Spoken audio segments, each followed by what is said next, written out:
جمیلہ اب منہ سا بنا کر بولی، اب کیا ہو گیا ہے زبیر؟ یار جو تم نے گاڑی روک دی۔ اسد اسے بات سناتے ہوئے بولا، زبیر صاحب مجھے تو نہیں لگتا ہم شادی پر وقت سے پہلے پہنچ پائیں گے، جو بار بار تم گاڑی روک کے جا رہے ہو۔ زبیر جواب دینے کے لیے بولا، اسد گاڑی میں نے نہیں روکی، خود بخود رکی ہے۔ عائشہ بولی، زبیر سٹارٹ کرو، دیکھو گاڑی سٹارٹ ہو جائے گی۔ زبیر نے گاڑی سٹارٹ کرنے کی بہت کوشش کی لیکن گاڑی سٹارٹ نہ ہوئی۔ پھر مجبوری کی وجہ سے زبیر کو نیچے اترنا پڑا۔ اس نے آگے سے گاڑی کو کھولا تو اس کے اندر سے جلانے کی سمیل آ رہی تھی۔ پھر زبیر نے ہمیں باہر بلا کر دکھایا تو پھر جمیلہ ڈرتے ہوئے بولی، یہ کیا ہو گیا ہمارے ساتھ؟ اب ہم کیا کریں گے اتنی رات کو اس جنگل میں؟ کہاں جائیں گے؟ زبیر جمیلہ کی ٹینشن دور کرتے ہوئے بولا، فکر نہ کرو، یہ گھر ہے نا، آج رات یہاں قیام کرتے ہیں۔ بارش بھی بہت تیز ہو رہی ہے، شاید اس گھر میں رکنے کی اجازت مل جائے۔ ہم سب اندر جانے کے لیے آگے بڑھے۔ گھر دیکھنے سے ہی ڈرونا محسوس ہو رہا تھا۔ عائشہ ڈر اور خوف کے عالم میں بولی، دوستو یہ گھر دیکھنے سے کچھ عجیب نہیں لگ رہا؟ جمیلہ اس کی بات میں بولی، عائشہ پاگل لڑکی، عجیب لگ نہیں رہا، عجیب ہے۔ رابعہ بولی، دوستوں یہ ہے تو کافی پرانا سا گھر، مجھے نہیں لگتا یہاں کوئی رہتا ہوگا۔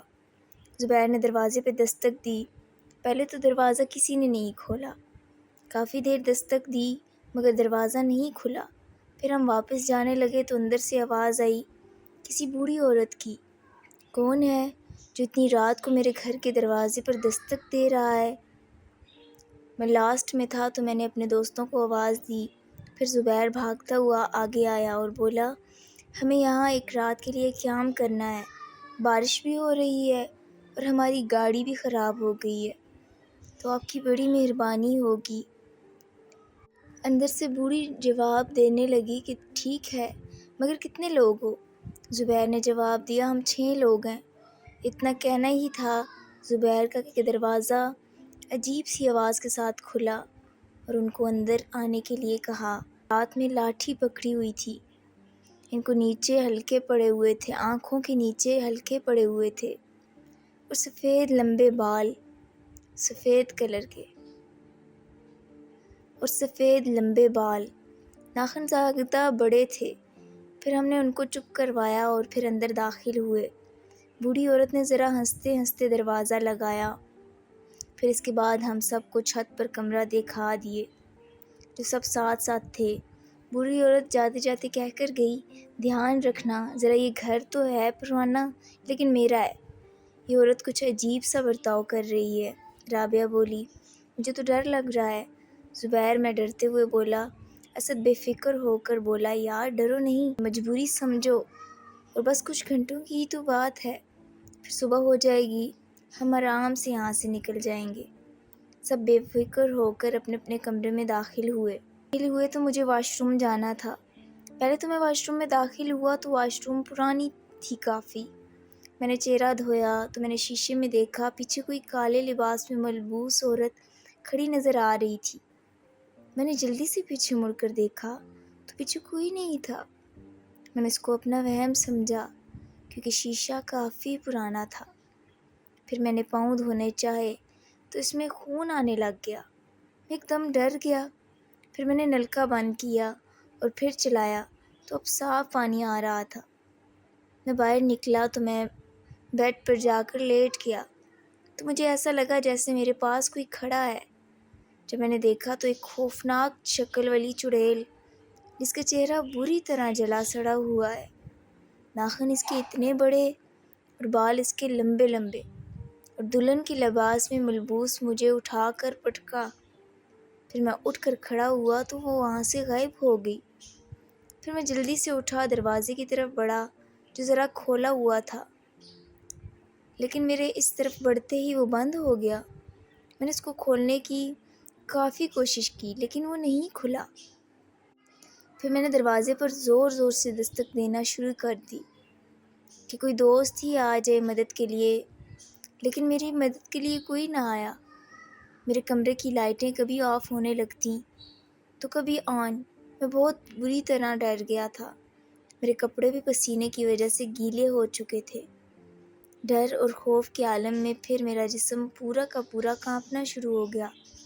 کمرے کا یہ منظر دیکھتے ہوئے پھر میرے سامنے وہی عورت دلہن کے لباس میں آئی اور میری طرف بڑھنا شروع ہو گئی۔ میں نے پھر التجائیہ الفاظ میں اس کو کہنا شروع کر دیا، مہربانی کر کے مجھے چھوڑ دو، کیا بگاڑا ہے میں نے تمہارا؟ چاہیے کیا تمہیں مجھ سے؟ مجھے تمہاری اور تمہارے دوستوں کی موت چاہیے، لیکن پہلے تمہاری۔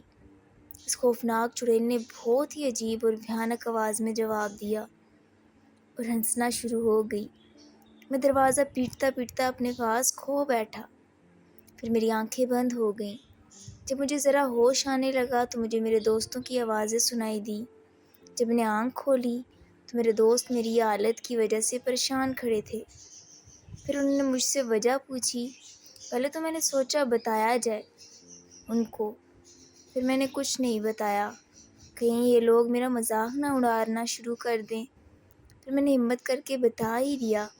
وہی بات ہوئی، اسد، عائشہ اور جمیلہ میری بات سن کر ہنسنے لگے، لیکن زبیر اور رابعہ نہیں۔ زبیر کچھ سوچتے ہوئے بولا، یار نہیں، صرف 3 گھنٹے کی بات ہے، صبح ہو جائے گی، ہم یہاں سے چلے جائیں گے۔ تمہیں وہم ہوا ہوگا، آرام کرو تم، ہم چلتے ہیں۔ نہیں نہیں پلیز زبیر، میرے پاس رک جاؤ، تو مجھے ڈر لگ رہا ہے، نعیم نے ڈرتے ڈرتے کہا۔ زبیر بولا، رابعہ تم نعیم کے پاس رک جاؤ، مجھے ذرا آرام کرنا ہے، گاڑی چلا چلا کے تھک گیا ہوں، اور ویسے بھی ابھی بارش نہیں رکی ہے۔ رابعہ کو میرے پاس چھوڑ کر سب اپنے اپنے کمرے میں روانہ ہو گئے۔ دوسری طرف اسد اپنے کمرے میں بیٹھا تھا کہ اس کو دروازے پر دستک سنائی دی۔ اس نے دروازہ کھولا تو دلہن کے لباس میں ملبوس جمیلہ اس کے پاس اندر آئی اور جمیلہ نے اندر آ کر دروازے کی کنڈی لگا دی۔ اسد حیران ہوتے ہوئے بولا، تم یہاں جمیلہ، وہ بھی اس وقت، اور وہ بھی دلہن کے لباس میں؟ جمیلہ اپنی زلفوں کو بل دیتے ہوئے بولی، کیوں میں آ نہیں سکتی تمہارے پاس؟ اسد بولا، نہیں نہیں، ایسا کب کہا، لیکن تم دلہن کے لباس میں، مجھے تمہارے ارادے کچھ ٹھیک نہیں لگ رہے۔ جمیلہ اس کے گال پر اپنی انگلی پھیرتے ہوئے بولی، صحیح پہچانا تم نے، اکیلی بور ہو رہی تھی تو تمہارے پاس آ گئی، ویسے بھی شادی کروں گی تو صرف تم سے، اسی لیے تو دلہن کے لباس میں تمہاری بیوی بن کر آئی ہوں۔ جمیلہ نے اسد کی شرٹ پکڑ کر اتار دی اور پھر اچانک سے اس نے اپنا تیز دھار ناخن سے اس کی انگلی پر چیرا دیا۔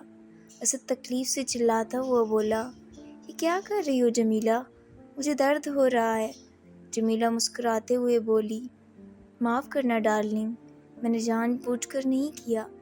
یہ الفاظ اس نے اتنی میٹھی آواز میں کہے کہ اسد اس کے الفاظ سن کر اس کو اپنی باہوں میں لے کر بولا، کوئی بات نہیں جمیلہ، میری جان، تم اپنا کام جاری رکھو، تمہارے لیے تو کچھ بھی۔ جمیلہ یہ سن کر بولی، کچھ بھی؟ اسد اس کی آنکھوں میں دیکھتا ہوا بولا، جی ہاں کچھ بھی، آخر تھا تو مرد ہی، عورت کی جال میں پھنس گیا، سوچ لو، وہ جان بھی دینی پڑ سکتی ہے میرے لیے۔ جمیلہ دوسری طرف منہ کر کے بولتی ہے۔ اسد حوصلہ دکھاتے ہوئے بولا، میری جان بھی تمہاری ہے جمیلہ۔ اتنا سن کر جمیلہ نے اس کی انگلی سے خون لے کر اس کے سینے پر دل والی جگہ پر خون سے کراس کا نشان لگایا اور بولی، تو دے دو مجھے اپنی جان اسد۔ یہ آواز اتنی خوفناک تھی کہ اسد نے اپنی آنکھیں کھولیں تو اس کی آنکھیں کھلی کی کھلی رہ گئیں۔ اس کے پاس جمیلہ نہیں کھڑی تھی، بلکہ دلہن کے لباس میں ملبوس وہی چڑیل عورت تھی جس کا چہرہ جلا سڑا تھا۔ یہ دیکھ کر اسد چلانا شروع ہو گیا۔ اس نے کھڑکی کے پردوں کو جادو سے اس کے دونوں ہاتھوں کو باندھ دیا اور بولی، فکر نہ کرو بیبی، یہ میرا گھر ہے اور تم یہاں میرے ساتھ رہو گے، اور میں تمہیں ایسی موت دوں گی کہ تمہیں تکلیف نہیں ہوگی۔ اتنا کہہ کر چڑیل اتنی لمبی زبان نکال کر خون سے بنے کراس کے نشان کو چاٹنے لگ جاتی ہے، پھر اپنے بڑے ناخن آگے بڑھاتے ہوئے اسد کا دل نکال کر کھانے لگ جاتی ہے۔ رابعہ کرسی پر بیٹھی بیٹھی سو جاتی ہے اور پھر نیچے گرتی ہے تو اس کو ایک باکس نظر آتا ہے جس میں سے ایک ڈائری ملتی ہے۔ اس نے ڈائری مجھے بھی دکھائی میں نے اس کو وہ ڈائری پڑھ کر سنانے کو کہا۔ میں کرن ہوں اور اپنی لائف ہنسی خوشی انجوائے کر رہی ہوں۔ میرا یہ گھر پورا میرے ماں باپ سے تھا۔ گھر میں اس وقت تو رونق لگ جاتی تھی جب میرے دوست یہاں آتے تھے۔ پھر ایک بار ایک لڑکا میری زندگی میں آیا جس کا نام عدیل تھا، جو مجھے بہت عزیز تھا۔ کالج سے آتے اسے دیکھتی تو دیکھتی ہی رہ جاتی۔ سفید رنگ اس کا، جینز اور زیادہ تر جیک والی شرٹ پہنتا تھا۔ اتنا ہینڈسم لگتا تھا، اور اوپر سے جب بلیک کلر کی گلاسز لگاتا تو قیامت ہی رہتا تھا۔ میرا رنگ ذرا سانولا تھا۔ میں نے سوچا مجھے نہیں لگتا یہ مجھے پسند کرے گا، کیونکہ ایسے لوگ میں نے اپنی زندگی میں مغرور ہی دیکھے ہیں۔ ہماری ملاقات اس وقت ہوئی جب میں کالج سے نکل رہی تھی تو یہ کالج میں داخل ہو رہا تھا۔ مجھ سے ٹکرایا تو میں گرنے لگی تو اس نے مجھے تھام لیا۔ پھر اس کی گرل فرینڈ نے دیکھا تو اس نے مجھے چھوڑ دیا اور میں نیچے گر گئی۔ پھر وہی معافی مانگ کر وہ گیا، لیکن جب اس نے مجھے تھاما تو میں نے دیکھا کہ اس کی ایک آنکھ کا کلر نیلا اور دوسرا براؤن تھا۔ میں یہ دیکھ کر حیران رہ گئی کہ اس میں میوٹیشن رونما ہوئی ہے، تو میں حیران رہ گئی تھی۔ پھر اگلے دن کالج میں سے میں گھر جا رہی تھی، پھر وہ لڑکا مجھے نظر نہیں آیا۔ اس کے بعد پھر جب میں ڈاکٹر بن گئی تو پھر میں رات کو دیر سے گھر آ رہی تھی۔ میری تو وہاں مجھے کچھ گنڈوں نے آ گھیرا۔ پھر میں وہاں سے بھاگی۔ ایک کہ میں نے اپنا مقابلہ کرنا چاہا، ایک کو میں نے مارا اور دوسرے کو دھکا دے کے بھاگی۔ پھر وہاں میری ملاقات عدیل سے ہوئی جس نے مجھے ان گنڈوں سے بچایا، اور پھر میں اس کے ساتھ گھر آئی۔ پھر عدیل کو جو چوٹیں لگی تھیں میں نے اس پر پولی فیکس ٹیوب لگائی۔ چاقو پر وار کرنے کی وجہ سے اس کے جسم پر نشان پڑ گئے تھے۔ وہاں میں نے ٹیوب لگائی۔ پھر میں نے عدیل کو کہا، عدیل تم اب گھر جاؤ، تمہاری بیوی تمہارا انتظار کر رہی ہوگی۔ عدیل نے پھر مجھے بتایا کہ اس نے ابھی تک شادی نہیں کی، اور پھر اس نے پیار کا اظہار مجھ سے کیا اور مجھ سے وہ کالج چھوڑ جانے کی وجہ پوچھی اور اس گھر میں آنے کی وجہ پوچھی۔ تو میں نے اس کو بتایا کہ میرے ابو جان سے بات ہو رہی تھی، وہ کہہ رہے تھے سامان کی تیاری رکھو، ہم یہ گھر چھوڑ کر اس گھر میں جائیں گے، ضروری ہے، میری بچی چلی جاؤ ورنہ مشکل میں پھنس جاؤ گی، ہم بھی وہیں آتے ہیں۔ پھر اتنے میں زوردار ٹکر لگی ٹرک سے اور میری امی جان اور ابو جان وہیں انتقال کر گئے۔ پھر راتوں رات اپنے باپ کی نصیحت پر عمل کرتے ہوئے میں یہاں آ گئی۔ میں یہ سب سنا کر رونے لگی تو عدیل نے مجھے گلے سے لگا لیا اور شادی کا پوچھا تو میں نے ہاں کر دی۔ پھر ہماری شادی ہوئی تو مجھے میرا پرانا دوست نوید ملا۔ میں اس کے ساتھ بیٹھ کر کافی پینے لگی تو اس نے مجھے وہ واقعہ بتایا کہ عدیل ایک لفنگا لڑکا ہے، تمہارے بارے میں گندی باتیں، پرسنل باتیں اپنے دوستوں سے کر رہا تھا، اور تمہاری امی جان اور ابو جان سے رشتہ مانگنے لگا تو تمہارے والد نے تو پہلے ان کی باتیں سن ہی لی تھی تو انہوں نے منع کر دیا، اور پھر اس نے تمہارے بارے میں ایک اور گندی بات کہی جس کی وجہ سے تمہارے ابو کو غصہ آیا اور انہوں نے اس کو تھپڑ رسید کیا اور بولے جب تک میں زندہ ہوں ایسا نہیں ہوگا۔ تبھی ٹرک سے عدیل نے ان کو اڑا دیا۔ نوید کرن کا ہاتھ پکڑتا ہے تو عدیل دیکھ لیتا ہے۔ کرن ہاتھ چھڑواتی ہے، بدلے کی آگ اس کی آنکھوں میں بھڑک رہی ہوتی ہے اور اب اس کو پچھتاوا بھی ہو رہا ہوتا ہے۔ یہ پیار میں اندھی ہو کے ساری جائیداد اس کے نام کر چکی تھی، پر تھپڑ رسید کرنا شروع کر دیے۔ پھر اس نے ساری بول کھول دی عدیل کے سامنے تو عدیل غصے میں آ گیا، میں نے یہ سب تمہارے لیے کیا ہے۔ عدیل اس کو یقین دلاتا ہے لیکن میں نے اس کی ایک نہ سنی، میرے لیے نہیں میری جائیداد کے لیے کیا ہے۔ میں جا رہی ہوں پولیس اسٹیشن، ان کو سب بتا دوں گی اور تم جیل میں سڑنا۔ میں نوید سے شادی کر لوں گی، میری لائف سیٹ ہو جائے گی اور تم برباد ہو جاؤ گے۔ نوید کو میرا معصوم چہرہ بہت پیارا لگتا ہے، نے میرے چہرے پر تیزاب پھینک دیا۔ میں دیکھتا ہوں تمہیں کون قبول کرتا ہے۔ میں چلاتی رہی، تڑپتی رہی، مجھے یوں ہی تڑپتا چھوڑ گیا۔ تیزاب کے کچھ قطرے ہی گرے تھے، مگر میرا چہرہ جل گیا اور آنکھیں ہاتھ رکھنے کی وجہ سے بچ گئیں۔ پھر میں نے ایک دن برقع پہن کر نوید سے ملنے کا ارادہ کیا۔ میں نے اس کو یہ نہیں بتایا تھا کہ میں برقعے میں آؤں گی۔ اس کو بھی فون پر بتایا۔ میں بدلہ لینے کی غرض سے عدیل کے گھر پہنچی اور دلہن کے لباس میں اس کے کمرے میں گئی۔ وہاں وہ کھڑا تھا۔ اب کی بار میں نے فیصلہ کر لیا تھا کہ اس کو بری موت دوں گی۔ پھر جو اس کے کمرے میں گئی اور اس نے مجھے دیکھتے ہی کمرے کے اندر آتا دیکھ کر دروازہ لگایا۔ عدیل کو لگا کہ میں اس کے ساتھ اچھے رویے سے رہنے آئی ہوں، تو میں بھی اس کی امید کے مطابق آرام سے اندر گئی۔ اس نے مجھے اندر آتا دیکھ کر کمرے کا دروازہ بند کر لیا۔ پھر اس نے اپنا کوٹ اتارا اور مجھے اپنے گلے لگایا۔ میں نے اس کی ٹائی اتاری اور پھر شرٹ کے بٹن کھول کر اس کی شرٹ اتاری۔ پھر پاس پڑا ڈنڈا اس کے سر میں دے مارا اور وہ بے ہوش ہو گیا۔ جب اس کی آنکھ کھلی تو وہ بیڈ پر بندھا ہوا تھا۔ پھر اس کی انگلی کاٹ دی اور پھر اس کے دل پر کراس کا نشان بنایا۔ اس میں سے دل نکال لیا اور اس کو اپنا چہرہ دکھا دیا۔ نوید نے پیچھے سے گولی چلا دی اور مار دیا کرن کو۔ یہ گھر میرا ہے، میں اسے کسی کو نہیں دوں گی۔ میں نوید ہوں، اس کی ڈائری اینڈ سے ذرا میں نے لکھی ہے۔ اب یہ نوید کا گھر۔ اتنا ہی رابعہ نے پڑھا کہ رابعہ کی چیخیں نکل گئی۔ چیخیں سن کر میں بھی ڈر گیا تھا اور میں نے رابعہ سے پوچھا، کیا ہوا رابعہ؟ اور ایسے لگ رہا ہے یہ ڈائری خون سے بھری ہے اور ایسے لگ رہا ہے جیسے یہ خون تازہ ہو اور یہ ٹپک ٹپک کر باکس میں گر رہا تھا۔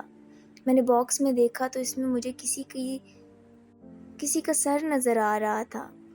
میں نے ڈائری رابعہ سے لی تو سچ میں ہی اس میں خون ٹپک رہا تھا اور وہ بھی تازہ، حالانکہ پہلے بھی رابعہ ڈائری پڑھ رہی تھی تو اس میں سے کوئی خون نہیں ٹپک رہا تھا۔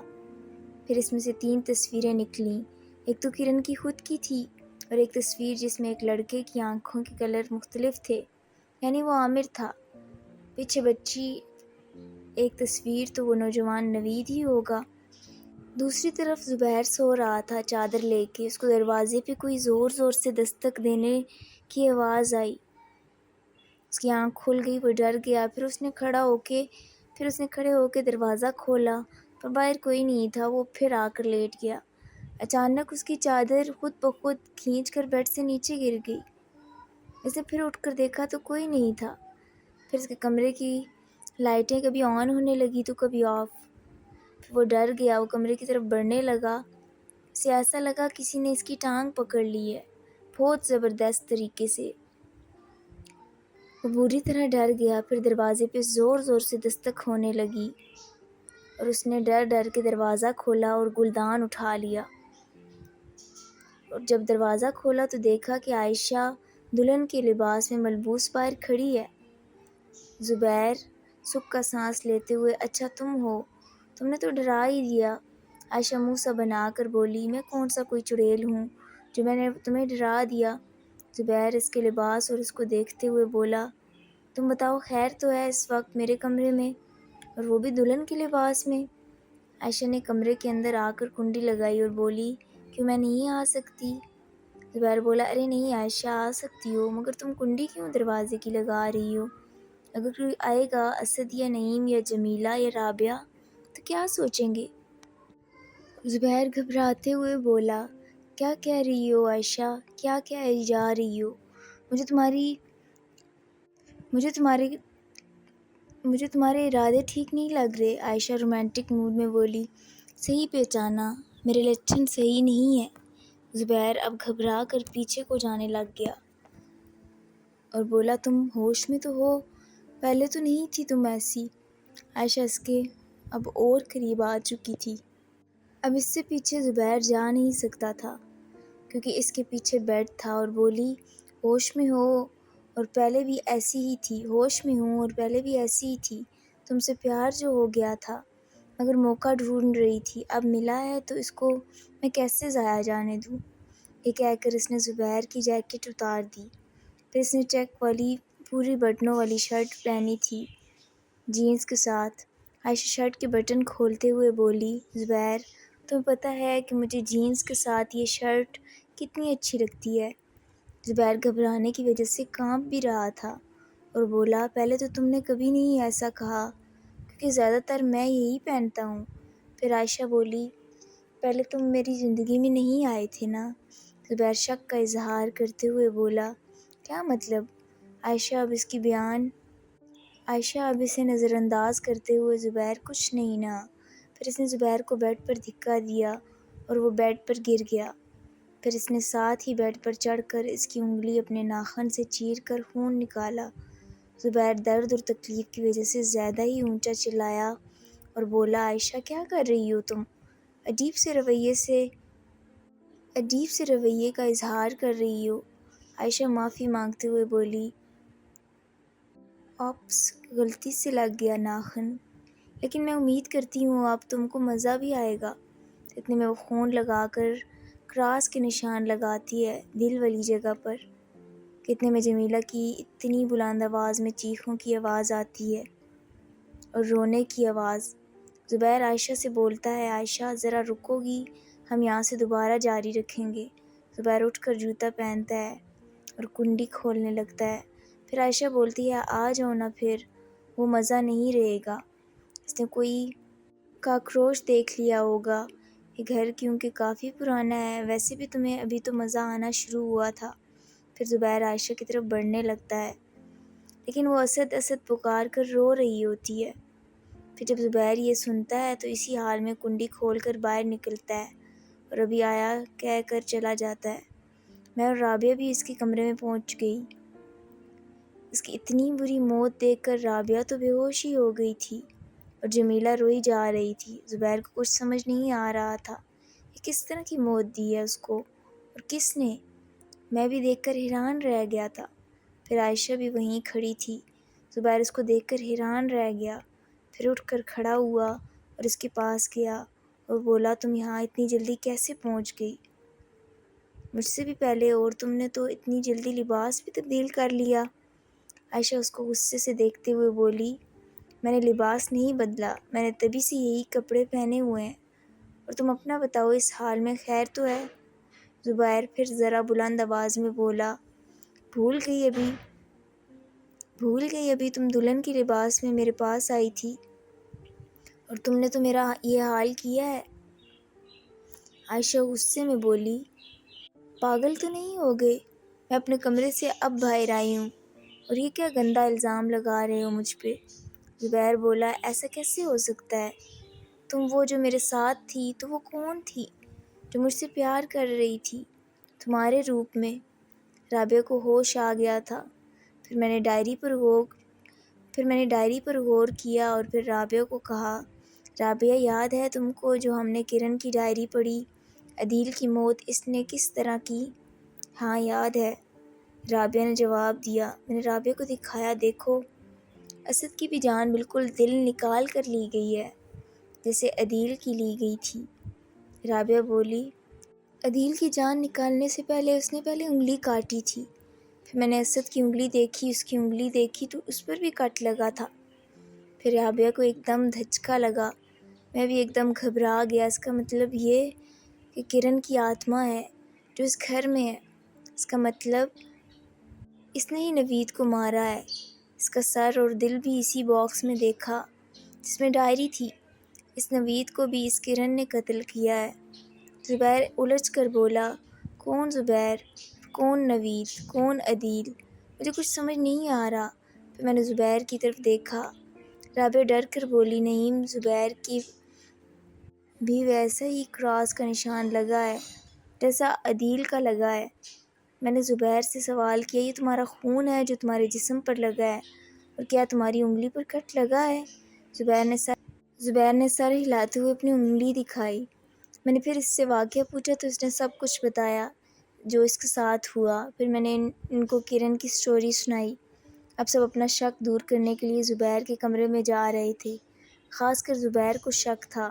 وہ اپنے کمرے میں گیا تو وہاں کوئی نہیں تھا مگر اس دلہن کا ڈریس تھا۔ زبیر اندر آیا، سب جھوٹ ہے، یہ عائشہ ہی میرے پاس آئی تھی اور پھر یہ دلہن کی ڈریس بدل کر چلی گئی تم لوگوں کے پاس۔ اب میرے ساتھ بہت کچھ کر چکی ہے، تم لوگوں کے سامنے نہیں مان رہی اپنی عزت کی وجہ سے، زبیر نے غصے میں آ کر کہا۔ پھر اتنے میں لائٹیں پہلے کی طرح ہونے لگ گئیں، کبھی آف کبھی آن۔ دلہن کی ڈریس ہوا میں اڑنے لگی اور غائب ہو گئی۔ زبیر کو اب یقین آیا تھا۔ پھر آواز آئی بھیانک، زبیر تمہارے دوست ٹھیک کہہ رہے ہیں، یقین کرنا سیکھو، خاص کر دوستی میں۔ لڑکیوں، میری تم لوگوں سے کوئی دشمنی نہیں ہے، تم چاہو تو اپنی جان بچا کر بھاگ سکتی ہو، مجھے تو صرف ان دونوں لڑکوں کا دل چاہیے۔ پھر ڈر کے مارے پانچوں بھاگے۔ زبیر سب سے پیچھے تھا تو اسے ایسا لگا جیسے پیچھے اندھیرے میں کسی نے اس کی ٹانگ پکڑ لی ہو۔ پھر ایک دم سے پیچھے اندھیرے میں سے دو ہاتھ نکلے اور اس کے سینے پر حرکت کرنے لگے۔ پھر دوبارہ ناخن سے کراس کا نشان لگایا ان ہاتھوں نے۔ ہم کھڑے تماشا دیکھ رہے تھے، کچھ کر نہیں سکے۔ زبیر بچاؤ بچاؤ چلاتا رہا۔ پھر اسی اندھیرے میں سے عائشہ کا سر نکلا اور زبیر کے کندھے پر رکھ لیا۔ پھر عائشہ تو سامنے تھی زبیر کے، پھر اس نے اپنا اصلی روپ لیا اور اپنے لمبے ناخن، لمبی زبان تھوڑی باہر نکالی، زبیر کے کندھے پر رکھے ہوئے نکالی اور کراس کا نشان چاٹنے لگی اور بولی پھر اپنے بڑے ناخن سے دل نکال کر کھانے لگ گئی اور بولی نعیم اب تمہاری باری ہے، تیار ہو جاؤ۔ جمیلہ رابعہ اور عائشہ کو کہنے لگی کہ نعیم کو چھوڑو، ہم چلتے ہیں، لیکن ان دونوں نے اسے چھوڑ کر جانے سے منع کر دیا۔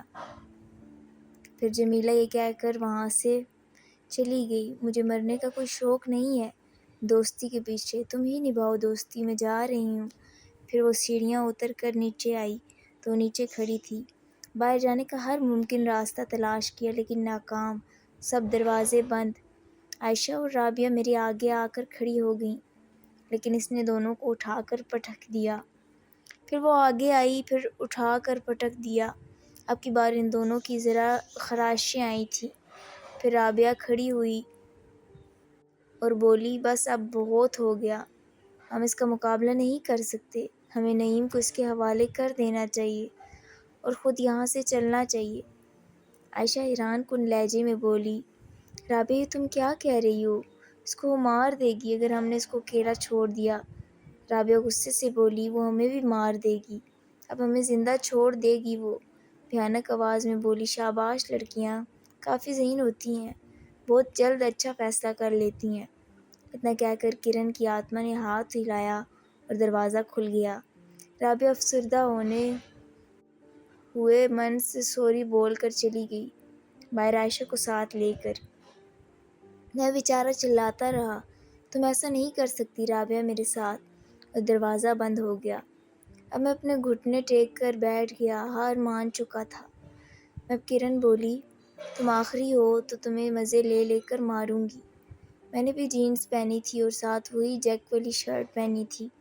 وہ دلہن کے لباس میں میرے پاس آئی اور مجھے اپنے گلے شلے لگا کر، پھر اس نے پہلے میری جیکٹ اتاری اور پھر اس کے بعد مجھے دیوار سے لگا کر میری شرٹ کے بٹن کھولنے لگ گئی۔ پھر اس نے میری شرٹ اتار کر پھینک دی۔ اب میں گھبرا بھی رہا تھا اور ڈر ڈر کر کانپ بھی رہا تھا کہ اب بس میں چلا۔ پھر کرن چڑیل بولی مجھے اتنا عجیب سا کیوں محسوس ہو رہا ہے، جیسے میں کمزور ہو رہی ہوں، اس کی مجھے ٹینشن نہیں لینی چاہیے، میں تمہارا دل کھا کر ٹھیک ہو جاؤں گی۔ پھر اس نے میرے جسم پر کئی جگہ اپنے نوکیلے ناخنوں سے لکیریں لگائیں، ان میں سے تھوڑا تھوڑا خون نکالنے لگی تو وہ اپنی لمبی زبان سے چاٹنے لگی۔ میں گھبراتا رہا، میرا اتنا برا حال تھا کہ میں پسینے میں بھیگ چکا تھا۔ پھر اس نے دل والی جگہ کے پاس ناخن سے کراس کا نشان لگایا، پھر اس کو چاٹ رہی تھی۔ اب کی بار اس سے اب زیادہ چکر آنے لگے، پھر اتنے میں وہ نیچے گری، پھر ایک دم سے میرے سامنے کی طرف سے گاڑی اندر گھس آئی۔ جب میں نے غور کیا تو وہ رابعہ تھی۔ وہ جلدی سے ویگن میں سے باہر نکلی اور میرا ہاتھ پکڑ کر باہر کی طرف بھاگی۔ اتنے میں وہ چڑیل غصے میں اٹھی اور چلائی میرے ساتھ دھوکہ، یہ گھر میرا ہے۔ باہر نکلتے ہوئے رابعہ بولی، ہاں ہاں تمہارا ہے، پاس ہی رکھو۔ پھر اتنے میں باہر نکلے اور زوردار دھماکہ ہوا۔ گھر جل بھی چکا تھا آگ لگنے کی وجہ سے۔ پھر عائشہ بھی آ گئی۔ پھر میں نے رابعہ سے ماجرا پوچھا تو اس نے بتایا سب پلان تھا۔ جب میں اندر تھی تب ایک دم میرے ذہن میں خیال آیا کہ یہ میرا گھر بہت کرتی ہے۔ جب ہم پانچوں کو کمرہ دکھائے تب کہا، پھر ڈائری میں بھی۔ اس کے بعد نوید نے جب اس کی ڈائری لکھنی چاہی تو اس کے گھر کو اپنا کہنے لگا ہوگا تو اس نے اس کو بھی مار دیا۔ پھر میں نے باہر آنے کا سوچا اور گاڑی میں سے پیٹرول نکال کر باہر آگ لگانا شروع کر دی۔ عائشہ کی مدد سے وہ گھر کے اندر ہی رہتی ہے، باہر نہیں آ سکتی تھی کیونکہ اس کی حدود اندر تک ہی تھی۔ اس کے بعد پھر میں نے گاڑی سٹارٹ کی۔ پھر اس کا پیٹرول والا پائپ عائشہ نے کاٹ دیا۔ پھر میں نے سیدھا اندر گاڑی گھسا دی۔ پھر میں نے سوچتے ہوئے بولا، اچھا تو اس کا مطلب وہ کرن چڑیل اس وجہ سے ہچکولے کھا رہی تھی کیونکہ تم باہر آگ لگا رہی تھی۔ عائشہ نے جواب دیا، اس کی سب سے بڑی طاقت ہی اس کی کمزوری بنی۔ پتہ نہیں اب تک اس کے کتنے بے گناہ لوگوں کی جان لے چکی تھی۔ رابعہ اب جوش سے بولی، اب کوئی بے گناہ نہیں مرے گا، اس کا اب قصہ ختم ہو گیا ہے۔ اب ایک ہی ہے، کرن نہیں ایک تھی، کرن جملہ بن گیا۔ اصل وہ اس لیے سب لڑکوں کو مار دیتی ہے کیونکہ اس کی زندگی میں دو لڑکے آئے، دونوں اس کی دولت کے پیچھے ہی آئے، اس لیے اس کو یہ لگتا ہے کہ سارے لڑکے لالچی ہیں اور اس کی دولت کے پیچھے آئے ہیں، اسی وجہ سے یہ ہر لڑکی کو مار دیتی ہے۔ زبیر شرمندگی کے ساتھ رابعہ سے بولا، جب تم مجھے سوری کہہ کر چلی گئی میں نے تم کو ایک بزدل لڑکی سمجھا جو مجھے اکیلے ہو کر چھوڑ کر چلی گئی۔ رابعہ نے جب یہ سنا تو اس کی آنکھوں میں آنسو آ گئے۔ اتنی بھی پتھر دل نہیں ہوں، نہ ہی پاگل ہوں کہ اپنے پیار کو اس چڑیل کا ناشتہ سمجھ کر تمہیں چھوڑ کر آ جاؤں۔ آخر پیار کرتی ہوں تم سے۔ میری آنکھوں میں بھی آنسو بھر آئے۔ پھر عائشہ کا بازو پکڑ کر تیزی سے چلنے لگی۔ پھر میں آہستہ آہستہ چلنے لگا اور بولا، ارے رکو، مجھے تو لے کے جاؤ، میں زخمی ہوں، مجھ سے چلا نہیں جا رہا۔ رابعہ بلند آواز میں بولی، اپنی جان کرن کو بلاؤ نا، وہی تم کو لے کے جائے گی۔ ہم نے ایک گاڑی والے سے لفٹ مانگی اور سیدھا ہوٹل گئے، وہاں روم لیا اپنا اور فریش ہو کر کپڑے بدلے اور شادی میں شرکت کی۔ وہاں باقی دوستوں کا پوچھا تو ہم نے بتا دیا کہ وہ نہیں آئے۔ وہ بعد میں عائشہ کی نظر شادی کی تقریب میں جمیلہ پر پڑی، پھر اس نے بھی ہمیں دیکھ ہی لیا تھا۔ بعد میں جب ہوٹل واپسی ہوئی تو جمیلہ کا میرے ساتھ والا روم تھا، وہ بھی دیکھ کر حیران تھی کہ ہم تینوں زندہ بچ کیسے گئے۔ وہ پوچھنا چاہ رہی تھی تو ہماری طرف آ رہی تھی۔ عائشہ اور رابعہ نے اس کی بات کا کوئی جواب نہیں دیا اور اپنے کمرے میں چلی گئیں۔ میری طرف آئی تو میں بھی اپنے کمرے میں اس کو نظر انداز کر کے آ گیا۔ پھر اس سے اگلے دن ہم کار ولیمے کی شاپنگ کر کے آ رہے تھے تو میں وہاں جمیلہ مصیبت میں نظر آئی۔ کچھ گھنڈے اسے چھیڑ رہے تھے تو ہم اس کو وہاں سے بچا کے لے آئے۔ پھر وہ شرمندہ سی ہو کر نظریں جھکائے بیٹھی رہی اور کچھ نہ بولی، اس کی آنکھیں اشک بار ہو گئیں۔ لیکن آج جب تم لوگوں نے مجھے مصیبت سے بچایا تو میں اپنی ہی نظروں میں گر گئی تھی اور شرمندہ بھی تھی۔ تم لوگ چاہتے تو بالکل میری طرح مجھے چھوڑ کر آ سکتے تھے، لیکن تم لوگوں نے ایک دوست ہونے کا فرض نبھایا۔ مجھے نہیں لگتا میں کبھی تم لوگوں سے نظریں ملا پاؤں گی، بلکہ مجھ میں اتنی ہمت نہیں ہے کہ میں تم لوگوں کو سامنا کر پاؤں۔ ہو سکے تو مجھے معاف کر دینا۔ یہ اشک بار ہو گئی۔ جیسے بھی کیا تھا اس نے ہماری بہت اچھی دوست تھی، افسوس بہت ہوا اس کا۔ 1 مہینے بعد آج میرا اور رابعہ کی شادی ہے۔ عائشہ بھی شادی میں آئی تو میں نے اس کو سمجھایا، زندگی تنہا گزارنا بہت مشکل ہے، تم کوئی ڈھونڈ کر شادی کر لو۔ مجھے پتہ ہے زبیر کے بغیر زندگی گزارنا مشکل ہے، مگر کوشش تو کرو۔ کب تک اس کی یاد میں روتی رہو گی؟ خوش رہو گی اچھا فیصلہ کر کے۔ خیر وہ تو سمجھ ہی گئی تھی۔ نکاح کے بعد رسمیں ہوئیں، پھر شادی کے بعد جب میں اپنے کمرے میں گیا تو رابعہ بیڈ پر موجود نہیں تھی۔ میں دیکھ کر پریشان ہو گیا۔ اس کے بعد میرے دروازے پہ زور زور سے دستک دینے لگا۔ میں نے دروازہ کھولا تو دلہن کی لباس میں گھونگھٹ اوڑھے اندر آئی اور کنڈی لگانے لگی کمرے کی۔ میں گھبراتے ہوئے بولا، رابعہ تم اس وقت کہاں سے آ رہی ہو؟ رابعہ نے جواب دیا، چھوڑو ان باتوں کو، آج ہماری شادی ہوئی ہے۔ رابعہ اتنے کہہ کر میری طرف بڑھنے لگی۔ میں بولا، ارے اپنا گھونگھٹ تو اٹھاؤ، مجھے دیکھنے تو دو، تم رابعہ ہی ہو۔ میری آواز نہیں پہچانتے تم کیا؟ میں نے جواب دیا، آواز تو رابعہ کی ہی ہے۔ تو وہ مسکرائی۔ نعیم گھبرا گیا تو رابعہ بولی کہ میں نے مذاق کیا، ڈرو نہیں، میں رابعہ ہی ہوں۔ اور پھر دروازہ بند ہو گیا۔